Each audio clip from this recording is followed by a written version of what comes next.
memalukan turun dari mobil Kijang Innova tapi maling besi penutup selokan. Pengendara mobil Innova kali ini melakukan aksi yang memalukan. Pasalnya, mobil yang dicap untuk golongan orang berada ini melakukan aksi maling fasilitas umum.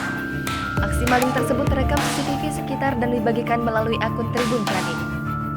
Pelaku turun dari mobil Kijang Innova lalu bergegas melepaskan besi penutup selokan. Awalnya, ia memantau terlebih dahulu kondisi sekitar mobilnya. Setelah berhasil mencongkel besi penutup selokan itu, ia langsung membawanya ke mobil.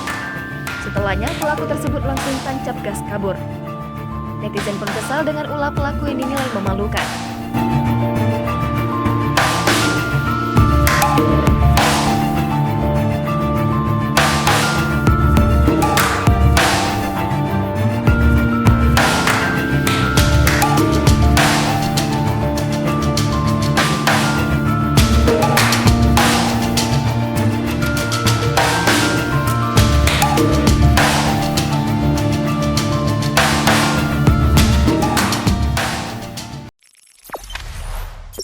Jangan lupa subscribe, share, komen, dan like ya.